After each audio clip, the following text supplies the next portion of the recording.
Once again students you are most welcome. Students अगर आपको video पसंद आए तो प्लीज़ अपने फ्रेंडों में ज़रूर शेयर करना, बिकॉज मेरा पर्पज़ है वीडियो मैक्सिमम लोगों तक पहुँचे। So that's all students, please continue the video. Thank you so much.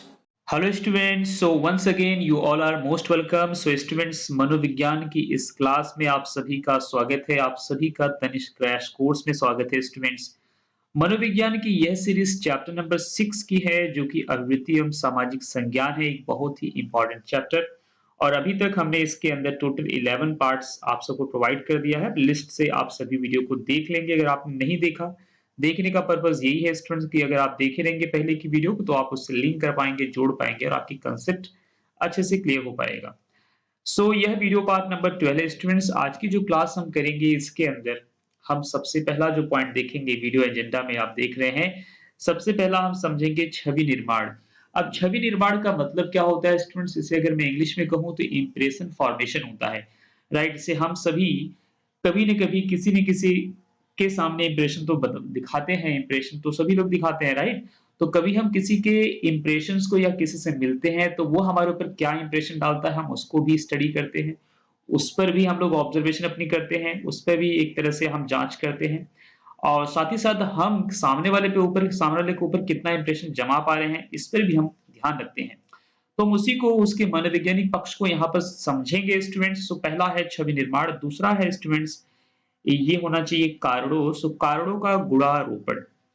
तो हम उन कारणों को समझेंगे बेसिकली जिन कारणों की वजह से, इसे इंग्लिश में कहा जाएगा एट्रीब्यूशन ऑफ कैज़ुअलिटी। बेसिकली इसका मतलब यहाँ पर ये हुआ कि जिन कारणों से बेसिकली हम क्या कर पाएंगे, किसी के इंप्रेशन को स्टडी कर पाएंगे। तो हम इन दो चीजों को समझने वाले हैं। सो पहला स्टूडेंट्स की देख रहे हैं छवि निर्माण। तो आप सभी जानते हैं स्टूडेंट्स, मैं एनसीईआरटी बेस्ड पे ही मनोविज्ञान आप सबको पढ़ाता हूँ। एनसीईआरटी की कंप्लीट बुक में फॉलो करता हूँ। एनसीईआरटी बेस्ट है। आप किसी भी यूपीएससी के एस्पिरेंट से पूछिए कि एनसीईआरटी कितनी ज्यादा इंपॉर्टेंट है। हो सकता है आप भी अगर यूपीएससी के लिए प्रिपेयर करें या कर रहे हो तो डेफिनेटली आप इसकी इंपॉर्टेंस समझ सकते हैं। तो word to word, line to line में सीधे समझाता हूं ताकि आपका कंसेप्ट क्लियर हो जाए। सो सबसे पहला पॉइंट बताया जा रहा है, यहाँ कुछ आपको उप प्रक्रियाएं दी गई हैं छवि निर्माण की। प्रक्रियाओं में देखिए 3 उप प्रक्रियाएं हैं। पहला है चयन। चयन का मतलब क्या है स्टूडेंट्स?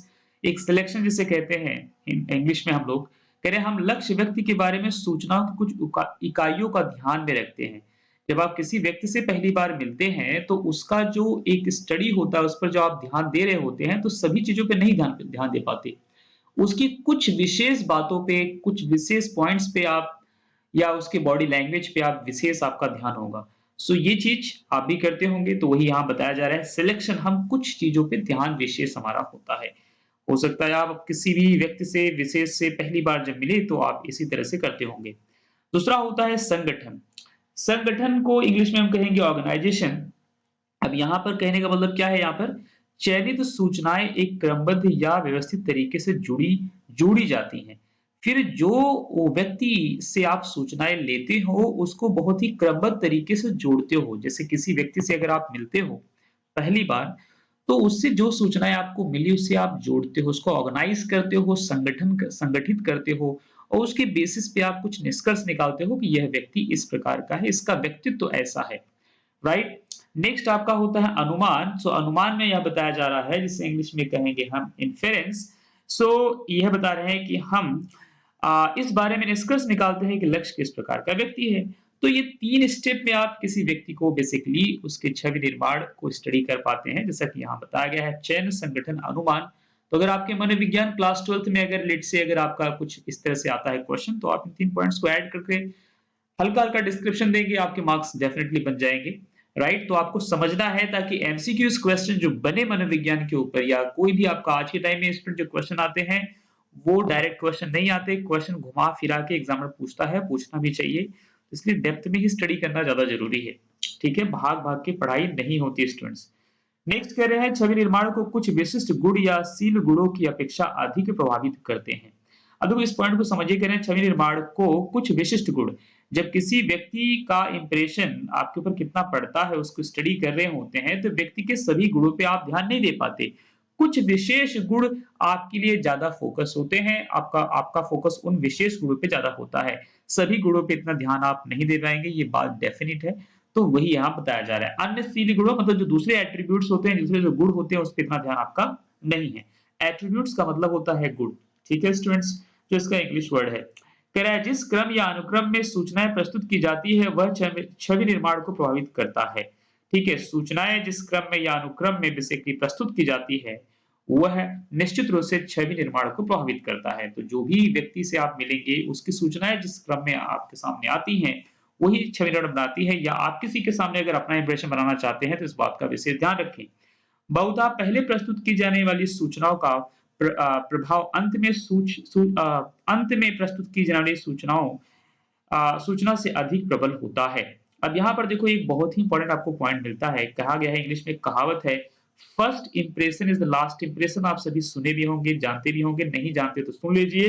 जो पहला इंप्रेशन होता है वही लास्ट इंप्रेशन होता है, लेकिन ये हमेशा सही नहीं होता है। इसे सुधारा भी जा सकता है, हर चीज का अपवाद होता है ना।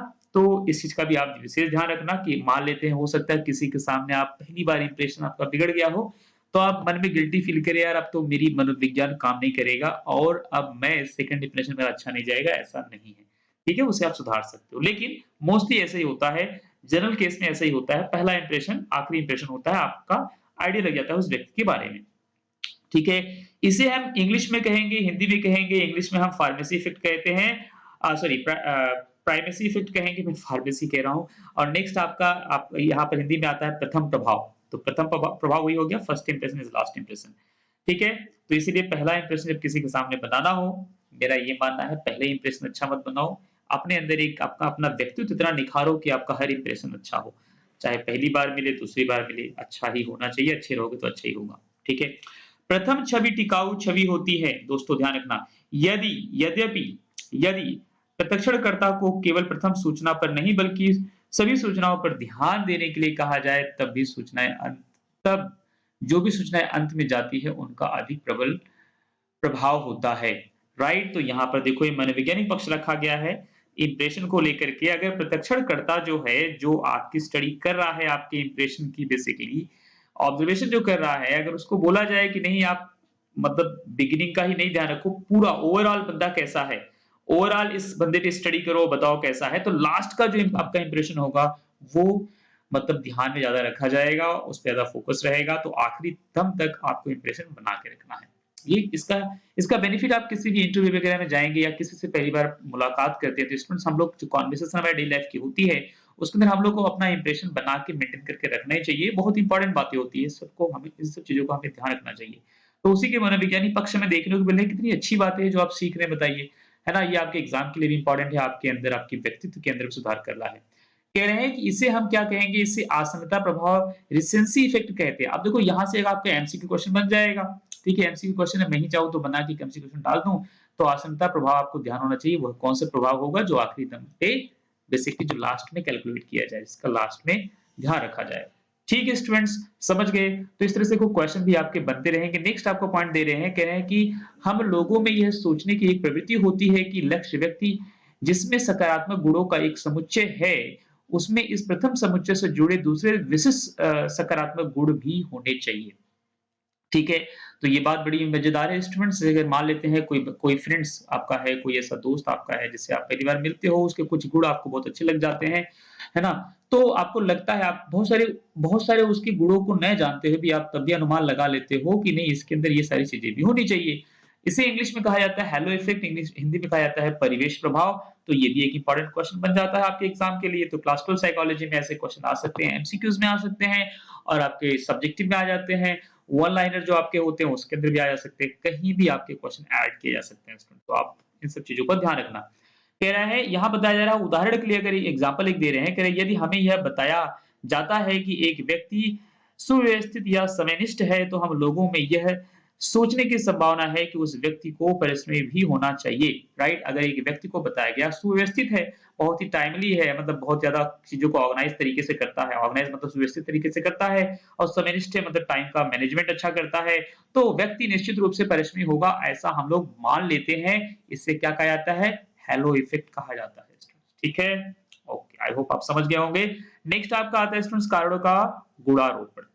कारणों का गुणारोपण इसका मतलब होता है इंग्लिश में एट्रीब्यूशन ऑफ कैज़ुअलिटी। अब इसे हम कैसे समझेंगे जल्दी से आप समझ लीजिए। यहाँ पर बेसिकली उन कारणों को हम समझेंगे। कह रहे हैं एक छवि बनाने के बाद हम प्रायः व्यक्ति के व्यवहार के कारणों को बताने की प्रक्रिया से गुजरते हैं, है ना? एक छवि बनने के बाद जो होती है, हम उस व्यक्ति के जो भी उसके कारण हैं, उसकी छवि इस तरह से क्यों क्यों है, उसके बारे में उसके कुछ कारण हम लोग बताने की कोशिश करते हैं। जैसा कि गुणारोपण पर किए गए शोध बताते हैं, राइट? जैसा कि एट्रिब्यूशन, गुणारोपण का मतलब जो भी एट्रिब्यूशन, जो भी गुण होते हैं, उनकी उन पे स्टडी जो की जाती है, उसके शोध यह बताते हैं कि यह भी एक व्यवस्थित या क्रमबद्ध प्रक्रिया है। बेसिकली यह भी एक क्या है? व्यवस्थित और क्रमबद्ध एक सीक्वेंशियल जो है प्रक्रिया होती है। गुणारोपण के निम्नलिखित पक्ष पाए गए हैं। इसके जो कुछ पक्ष हैं, हम उनको यहाँ पर देख लेते हैं। कह रहे हैं जब हम व्यक्ति के व्यवहार के लिए कारण देते हैं तो हम कारणों को मुख्य रूप से आंतरिक इंटरनल जो कि व्यक्ति के अंदर है, ऑफ कोर्स अंदर की बात तो ये आंतरिक होगी, इंटरनल होगी, और बाह्य एक्सटर्नल जो व्यक्ति के बाहर है के रूप में वर्गीकृत कर सकते हैं। Right students? ऑब्वियस सी बात है किसी व्यक्ति से आप पहली बार जब मिलेंगे तो उसके इंप्रेशन को आप लेके जब स्टडी कर रहे होंगे तो दो कारण आपको चीजें समझ में आएगी, उसके आंतरिक कारण, उसका बाह्य कारण, है ना? दो चीजें समझ में आ जाएंगी, है ना? हो सकता है बाहरी दिखावे के चक्कर में व्यक्ति हो या आंतरिक उसके गुण आपको ज्यादा प्रभावित कर जाए, तो वो उस बात पे डिपेंड करता है जब आप स्टडी कर रहे होंगे। उदाहरण यहाँ पर दिया गया है, यदि हम व्यक्ति अ को दूसरे व्यक्ति ब से धक्का मारते हुए, देखो इन्होंने एनसीईआरटी वालों ने कितना अच्छा एग्जांपल दे दिया आपको। कह रहे हैं कि व्यक्ति अ जो है दूसरे व्यक्ति ब को, मतलब व्यक्ति ए जो है बी को क्या कर रहा है? धक्का मार दे रहा है। देखता है अगर व्यक्ति अ, तो प्रेक्षक के रूप में हम धक्का मारने के व्यवहार की व्याख्या यह कहकर देते हैं कि, देखो यहाँ दो व्याख्या दी गई है, अगर व्यक्ति अ व्यक्ति ब को अगर धक्का मारता है या व्यक्ति ए व्यक्ति बी को अगर धक्का मार देता है, तो हम प्रेक्षक के रूप में यह बता सकते हैं कि अ ब को धक्का मारता है क्योंकि अ एक उग्र मिजाजी व्यक्ति है, उग्र मिजाज का व्यक्ति है, उदंड है मान लेते हैं, ठीक है? ठीक, थोड़ा बिगड़ैल है, ऐसा कुछ कह सकते हैं, ठीक है? तो ये आपकी एक एक तरह से आपने इस पर एक अपना क्या कहते हैं, प्रेक्षक के रूप में अपनी राय दे दी, ठीक है?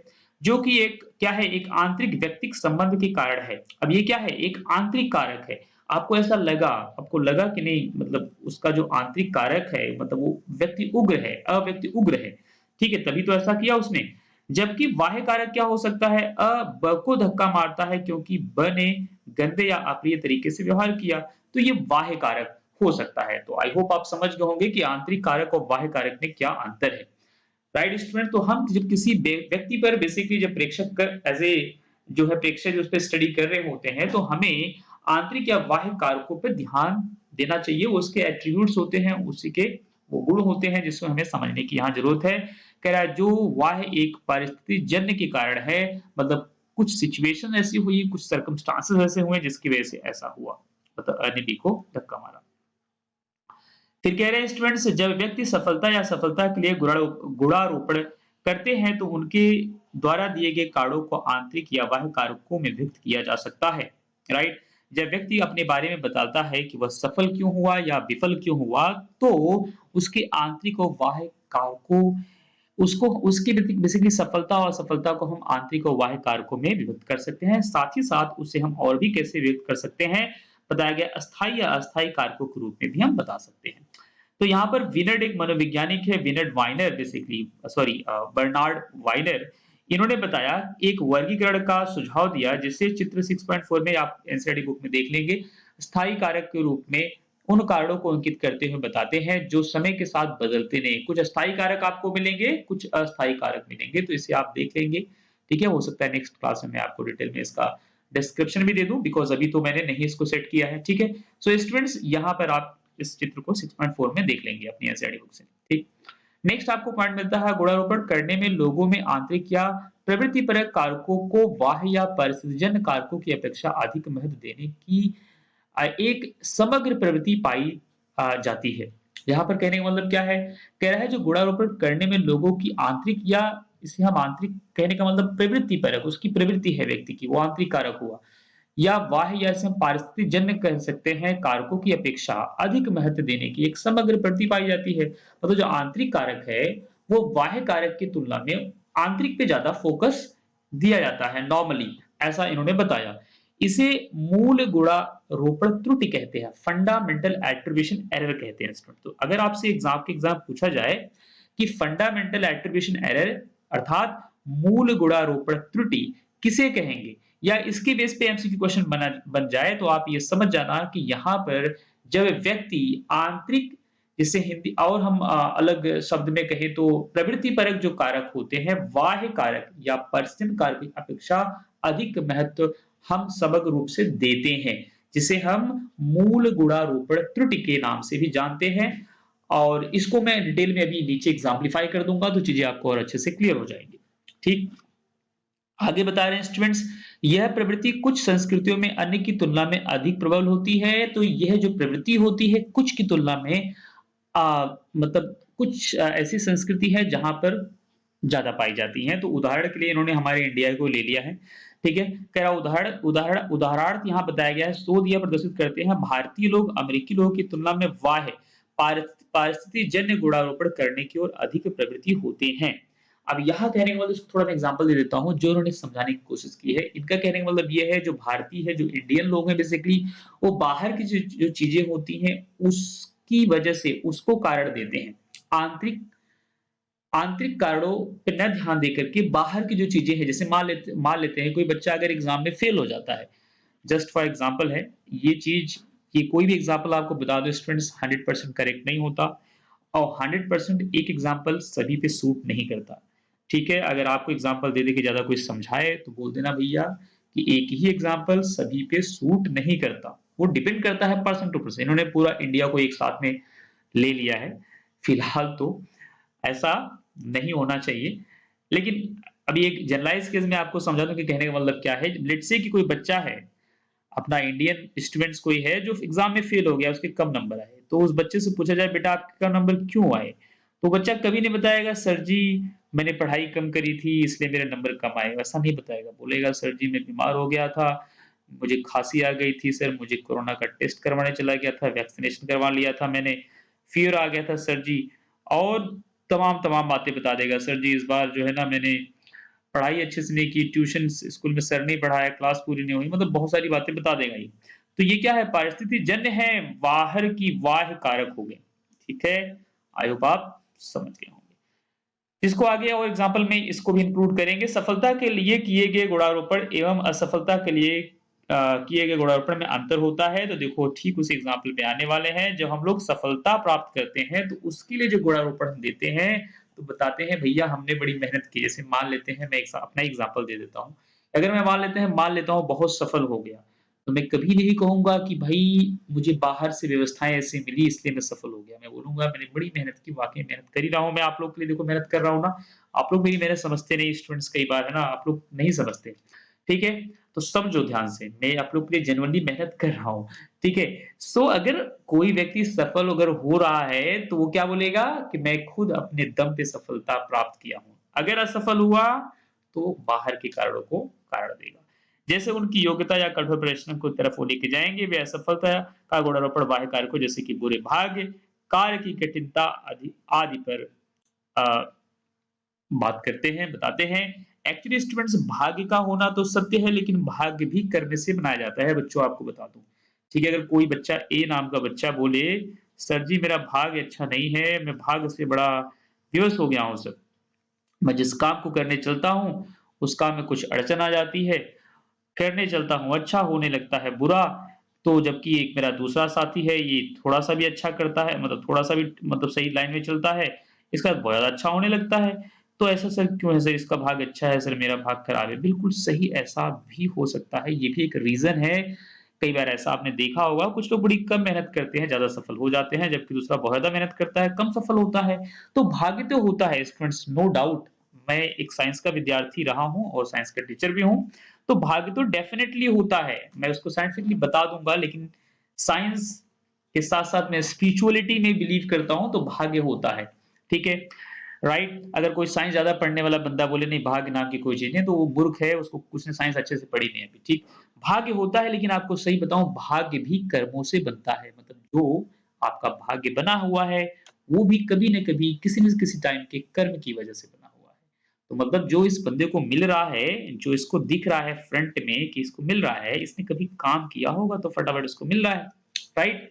ओके स्टूडेंट्स, तो भाग किसी के भाग अच्छे भाग को देख कर के आप तकलीफ में बताया करो, सोचा करो उसने कभी मेहनत तो ज़रूर करी होगी और आपने कभी भी नहीं करी, अभी भी नहीं कर रहे हो, इसलिए आप रो रहे हो। तो रो नहीं, मेहनत ही सभी सभी क्या कहते हैं सभी का सॉल्यूशन है, तो मेहनत आपको करना है। मेहनत लेकिन मूर्खों की तरह नहीं करना है, गधों की तरह नहीं करना है, स्मार्ट तरीके से मेहनत करना है। तो मैं आपको बीच-बीच थोड़ा-सा मोटिवेट भी कर रहा हूँ, ताकि आप लोग मोटिवेट हो जाओ और आप लोग सेल्फ मोड में चले जाओ। ठीक है? मतलब सेल्फ मोटिवेशन मोड में, ठीक है?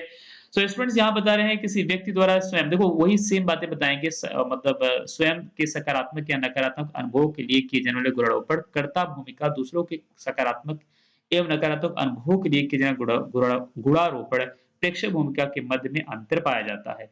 इसे कर्ता प्रेक्षक प्रभाव एक्टर ऑब्जर्वर इफेक्ट कहते हैं। स्वयं के द्वारा, दूसरे के द्वारा ऑब्वियस सी बात है जो गुणारोपण होगा दोनों में डिफरेंस होगा। उदाहरण यहाँ दिया गया है यदि आप स्वयं एक परीक्षा में अच्छे अंक अर्जित करते हैं तो आप इसका गुणारोपण स्वयं की योग्यता या कठोर परिश्रम पर करेंगे। कर्ता भूमिका यहाँ पर होगी एक सकारात्मक अनुभव के लिए आंतरिक गुणारोपण है ना इत्यादि इत्यादि। कह रहे हैं यदि आप खराब अंक प्राप्त करते हैं तो आप कहेंगे कि ऐसा इसलिए हुआ कि जो मैं आपको बताया आपका दुर्भाग्यशाली थे या तमाम करके बातें बता देंगे। दूसरी ओर यदि आपका एक सहपाठी इस परीक्षा में अच्छे अंक पाता है, तो आप उसकी सफलता को उसके अच्छे भाग या सरल परीक्षा पर आरोपित कर सकते हैं। मतलब ऐसा भी कई बार करते हैं कुछ बच्चे, उनको लगता है कि नहीं मेरा जो फ्रेंड अच्छे नंबर लाया क्योंकि पेपर ईज़ी आ गया था या उसका लक काम कर गया था, उसको चीटिंग मिल गई थी, ये तमाम बातें। ठीक है? तो स्टूडेंट्स इन सब चीज़ों को ना जो आपकी रियल लाइफ में होती है, जो डे लाइफ में होती है उसको रियलाइज़ किया करो, चीज़ों को समझा करो, आपको डेफिनिटली इंटरेस्ट और जगेगा। ठीक है? अगर वही सहपाठी देखो अगर बताया जा रहा है अगर खराब अंक ले आता है तो आप ही बोलोगे कि उसने मेहनत नहीं करी थी। ठीक है? क्योंकि वो आप नहीं हो, आपका सहपाठी है, आपका फ्रेंड है तो आप डिसीज़न बदलते रहते हो, है ना? जो गुणारोपण है वो बदलते रहते हो। ठीक? तो प्रेक्षक भूमिका एक नकारात्मक अनुभव के लिए आंतरिक गुणारोपण करता है प्रेक्षक भूमिका के अंतर का मूल कारण है होता है स्टूडेंट्स। यह है कि लोग दूसरों की तुलना में अपने को अच्छा छवि चाहते हैं। है ना? ऑब्वियस सी बात है इस चीज़ को देखा भी गया है कि जब कोई व्यक्ति दूसरों की कंपैरिज़न में अपने आप को हमेशा अच्छे छवि के रूप में देखना चाहता है और यहाँ पर वो अपने ही जो उसके गुण हैं उसी को हमेशा आगे रखने की कोशिश करेगा और दोनों ही कंडीशन में बुरा उसके साथ हुआ तो भाग की तरफ कोसेगा, अच्छा हुआ तो खुद की तरफ लेके जाएगा। ठीक है? तो ऐसा नहीं होना चाहिए स्टूडेंट्स। तो आज की क्लास में बस इतना ही। अगर आप में से कोई भी बच्चा मुझसे जुड़ करके अपनी स्टडी करना चाहता है so you are most welcome. So exam booster आप ले सकते हैं स्टूडेंट्स। आपकी 15 डेज क्लासेस होंगी, की notes, PYQ, most important question live meeting हम आपके साथ करेंगे। और कोई भी स्टूडेंट्स अगर क्लासेस कंटिन्यू 1 ईयर के लिए हमसे जुड़ना चाहता है तो ये बेसिकली जो आपको नोट्स मिल रहा है 2022 लिखा गया है, ये सभी ईयर के लिए है। जब भी आप जिस भी ईयर में देखो ऑलवेज रहेगा ये जब तक मैं रहूंगा। ठीक है? So that is all students. Till the time मैं आप सबसे यही कहूंगा आप अगर जुड़ना चाहते हैं तो quick and fast exam booster को आप ज्वाइन कीजिए। टिल द टाइम स्टूडेंट्स आप सबको अपना ध्यान रखना है, बहुत अच्छे से पढ़ाई करना है। Thank you so much, take care and bye bye.